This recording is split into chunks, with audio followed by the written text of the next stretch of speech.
السلام عليكم ورحمة الله تعالى وبركاته. الحمد لله. அன்புக்கும் மனிதத்திற்கும் உரிய அல்லாஹுவின் நல்லடியார்களே, அருமை சகோதரர்களே, அல்லாஹுடைய அளப்படும் கருணையினால் நாள்தோறும் சில நல்ல விஷயங்களை அறிந்து வருகின்றோம். அந்த அடிப்படையில்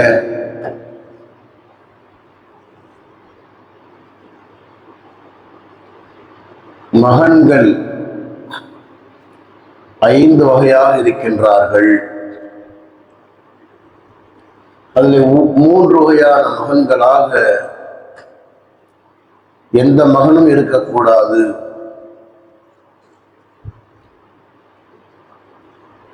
இரண்டு வகையான மகன்களாக நாம் அனைவரும் இருக்க வேண்டும் என்பதாக அறிஞர் பெருமக்கள் எழுதுகிறார்கள்.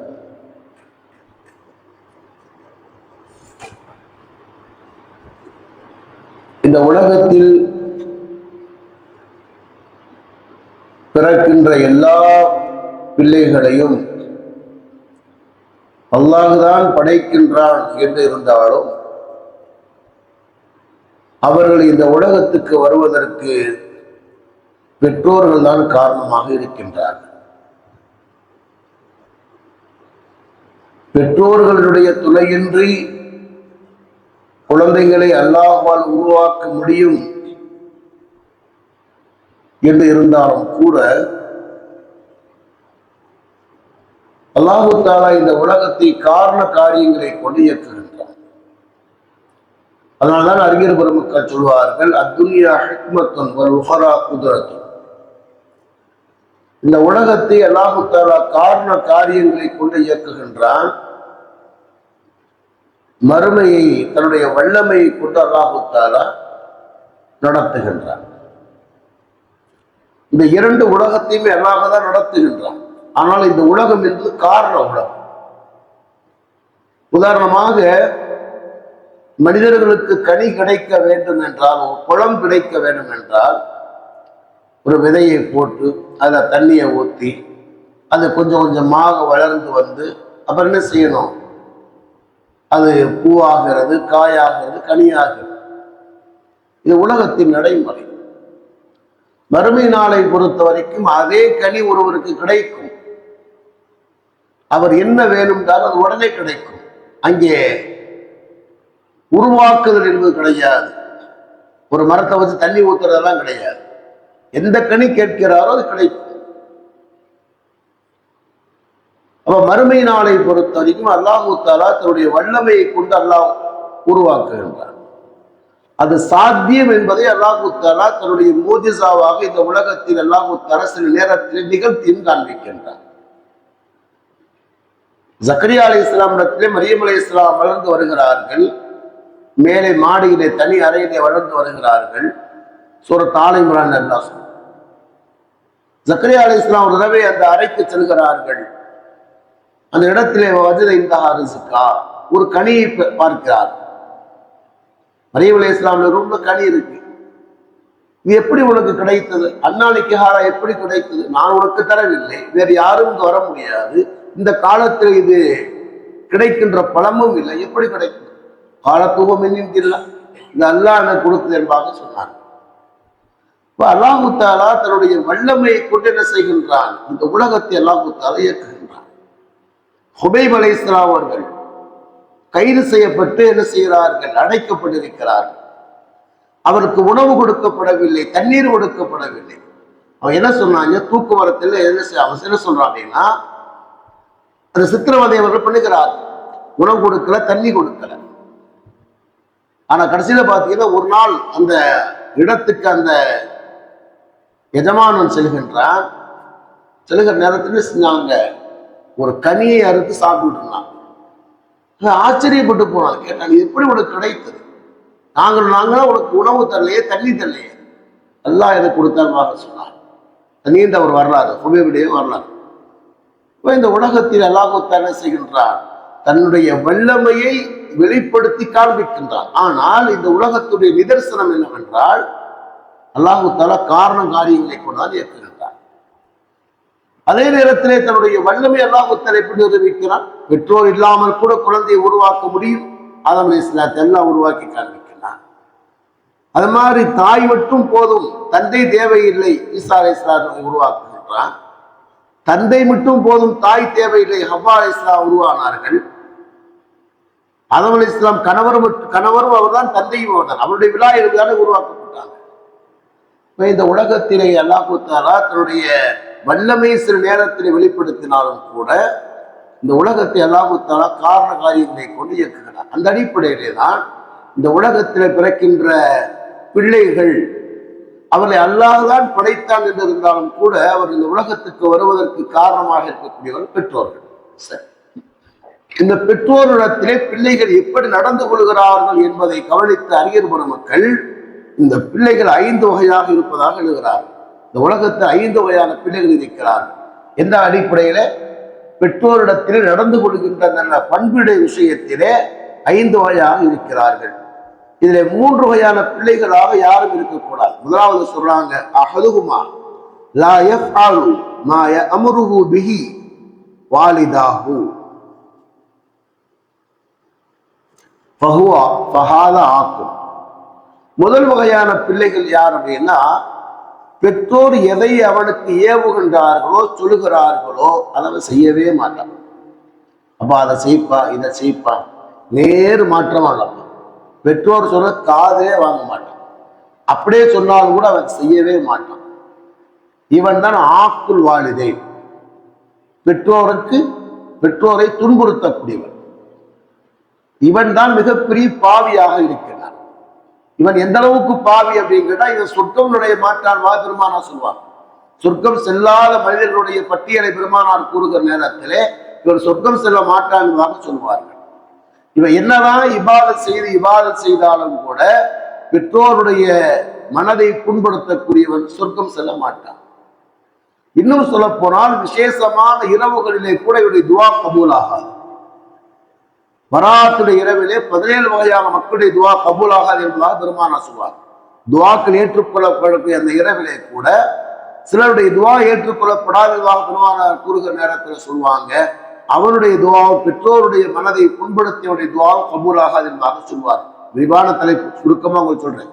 ஃபர்ஸ்ட் என்ன அப்படின்னா, முதல் வகையான மகன் யார் அப்படின்னா, பெற்றோர் எதை அவனுக்கு ஏவுகின்றார்களோ அதை அவன் செய்ய மாட்டான். பெற்றோர் சொல்ற கேட்க மாட்டான். நீ என்ன சொல்றது, நான் என்ன கேட்கிறது. இவன் தான் ஆக்குல் வாலிதை, மிகப்பெரிய பாவியாக இருக்கின்றான். இரண்டாவதாக சொல்றாங்க, யஃஅலு மா யுமரு பிஹி வஹுவ காரிஹுன் ஃபஹாதா லா யூஜர். இரண்டாவது வகையான மகன் யாருன்னா, பெற்றோர் சொல்ற கேட்பான், செய்வான், ஆனா வெறுப்போடு செய்வான். பெரிய தொல்லையா இருக்கிறான். இவங்களை வேற நம்ம வச்சு கடைசி காலத்துல பார்க்க வேண்டியதா இருக்கு. என்ன செய்யுது, நமக்கே செலவுக்கு பத்த மாட்டேங்குது, இதை இவங்களுக்கு வேற பார்க்க வேண்டியதா இருக்கேன் அப்படின்னு என்ன செய்வான் அப்படின்னா, வெறுப்போடு பார்க்கக்கூடியவர், வேற வழியெல்லாம் பார்க்கணும். அதனால என்ன செய்வாங்க அப்படின்னா, அந்த கடைசி காலத்துல நீ அம்மா வச்சுக்க, நான் அத்தா வச்சுக்கிறேம்மா. அறிஞர் பெருமக்கள் எழுதுகிறார்கள், கடைசி காலத்திலாம் துணை நமக்கு அவசியம். அதாவது இளமை பருவத்திலே சில நேரங்களிலே சில விஷயங்களுக்கு தான் என்ன செய்யறது, மனைவி தேவை. கணவனுக்கு மனைவி சில நேரங்கள்ல தான் தேவை. மற்ற நேரத்துல இல்லாம இருந்துடலாம்ல. வெளிநாடு போய் வாழ்றாங்க, வெளியூர்கள்ல இருக்கலாம். ஆனா கடைசி காலத்துல ஒருவருக்கு ஒருவர் துணை தேவை. சரியா? அக்கா இது இப்படி கேட்டுறாதீங்க, அதற்கு நீங்க அதற்கு ஏற்பாடு பண்ணாம இருக்காங்க கேட்காதீங்க. நம்ம எல்லாரும் துவா செய்யணும், எல்லாம் நடத்துவோம். சரி, ஏன்னா முடிச்ச உடனே டக்குன்னு கேட்பாங்க. இப்ப என்னன்னா, கடைசி காலத்துல என்ன செய்யறது, அது அவங்களுக்கு தேவை, ஒருவருக்கு ஒருவர் துணை தேவை. அதனால அறிஞர் பொறுப்புக்கு எழுதுறாங்க, கடைசி காலத்துல பெற்றோரை பிரிப்பது பெரும் பாவம். இன்னைக்கு என்ன செய்யறாங்க பிள்ளைங்க, என்ன செய்யறாங்க, 2 பேரையில என்னாலாம் வச்சு பார்க்க முடியாது. நீ அம்மா வச்சுக்க, இல்லைன்னா அத்தா வச்சுக்கிறேன், இல்லைன்னா நீ 1 மாசம் வச்சுக்கிற, நான் 1 மாசம் வச்சுக்கிறேன். இது பெரும் பாவம். என்ன சொல்றாங்க அப்படின்னா, பெற்றோர்களுக்கு இவர்கள் பணிவிடை செய்வார்கள். ஆனா எப்படி செய்வாங்க, வெறுப்போடு. இதனால பெரிய சிரமமா இருக்குது என்பதாக. புரியுதா? இவன் என்ன செய்கின்றான், இவனுக்கு கூலி கொடுக்கப்படாது. ஹதீஸ் ஷரீஃபிலே ஒரு செய்தி வருகிறது. பெருமானார் ஸல்லல்லாஹு அலைஹி வஸல்லம் ஒரு சஹாபி கேட்பார், அல்லாஹ்வுடைய தூதரே, என்னுடைய பெற்றோருக்கு வந்து என்னுடைய தாயார் என்ன செய்யறாங்கன்னா அப்படி நீண்ட தூரம் பயணம் செஞ்சு வருவார். அந்த அம்மா ரொம்ப வயசானவங்க, அவங்க கூடையில் அவங்கள தூக்கி வச்சுக்கிட்டு என்ன செஞ்சாரு, காபத்துள்ளாக தவாப் செய்வார். சொல்லுவார் வந்து ரசூலுல்லாஹி அலைஹி வஸல்லம், அல்லாஹ்வுடைய தூதர், எங்க அம்மா வந்து தவாப் செய்யணும் அப்படின்னு வந்துட்டு என்ன சொன்னாங்க. அதனால எங்க ஊர்ல இருந்து நான் எங்க அம்மாவை கூடையில வச்சு கொண்டு வந்து தவாப் செய்ய வச்சுட்டேன். என்னுடைய தாயாருக்கு செய்ய வேண்டிய கடமையை நான் செய்து விட்டேனான்னு கேட்பார். இது மாதிரி நிறைய வரலாறு. பெருமானார் ஸல்லல்லாஹு அலைஹி வஸல்லம் சொன்னாங்க, இல்லை இல்லை செய்யல. இன்னும் அல்லாஹ்வுடைய தூதர் இப்படி சொல்லிட்டீங்க. இப்ப சொல்றாங்க, பெருமானார் சொல்லுவாங்க, பெற்றோருக்கு நீ செய்யக்கூடிய உபகாரம் என்பது மௌத்தை எதிர்பார்த்து, பெற்றோர் உனக்கு செய்த உபகாரம் என்பது ஹயாத்தை எதிர்பார்த்துன்னு சொல்லுவாங்க. அப்படின்னா என்ன அர்த்தம்? பெற்றவங்களுக்கு பெரும்பாலான பிள்ளைகள் என்ன செய்யறாங்க, இன்னும் கொஞ்சம் காலம் ஏதோ அவங்க ஆசைப்பட்டு செஞ்சுட்டு போவோமே, கொஞ்ச காலத்துல போய் சேர்ந்துரும், அது வரைக்கும் ஆசைப்பட்டு செஞ்சுட்டு போவோமே என்பதாக பெரும்பாலான பிள்ளைகளுடைய மனநிலை இப்படி இருக்கும். ஆனால் பெற்றோர்கள் பிள்ளைக்கு செய்யக்கூடிய ஒவ்வொரு உபகாரமும் அவருடைய ஹயாத்தை எதிர்பார்த்துன்னா, அவருடைய வளர்ச்சியை எதிர்பார்த்து, அவன் நல்லா வரணும், நல்லா வரணும், நிறைய செய்யறாங்க நல்லா ஆரோக்கியமா இருக்கும், நல்லா படிக்க, நல்ல அந்தஸ்து வரணும். சரி, ரெண்டாவது என்ன சொல்றாங்க அப்படின்னா, ரெண்டாவது வகையான பிள்ளைகள் என்னன்னா, பெற்றோருக்கு உபகாரம் செய்வார்கள் மன வெறுப்போடு, இவனுக்கு கூலி கொடுக்கப்படாது. சரி, மூணாவது என்ன சொல்றாங்க அப்படின்னா, யஃஅலு மா யூமர் பிஹி வ யுத்பிஹு பில் மன்னி வல் அதா. பெற்றோருக்கு உபகாரம் செய்வார்கள், அதை வெளியில சொல்லி காமிப்பாங்க. என்ன செய்வாங்க, எங்க அம்மாவை நான் தான் பார்க்கிறேன், என் தம்பி அண்ணன் தம்பி எவனை ஏற்று கூட பார்க்க மாட்டானே, நான் தான் உங்களுக்கு உபகாரம் செஞ்சுட்டே இருக்கேன் என்பதாக என்ன செய்யக்கூடியவங்க தான் பெற்றோருக்கு செய்யக்கூடிய உதவியை வெளியிலே சொல்லி காண்பிக்கக்கூடியவர்கள்.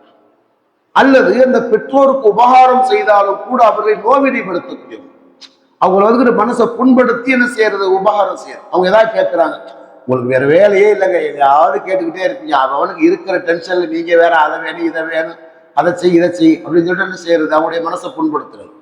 அவங்க யாருக்காவது ஒரு உதவி செய்ய சொல்றாங்க, நீ சும்மா வாயை வச்சுட்டு கிடக்குறீங்களா, எதையாவது சொல்லிட்டு உட்காந்துருக்கீங்க, அவனுக்கு கூட இவனுக்கு கூட அப்படின்னு சொல்லிட்டு அப்படின்னு அவருடைய மனதை புண்படுத்தி விட்டு உபகாரம் செய்யக்கூடியவன், அல்லது அவருக்கு செய்த உபகாரத்தை வெளியிலே சொல்லி காண்பிக்கக்கூடியவன், இவன் மூணாவது வகையானவன். சரியா?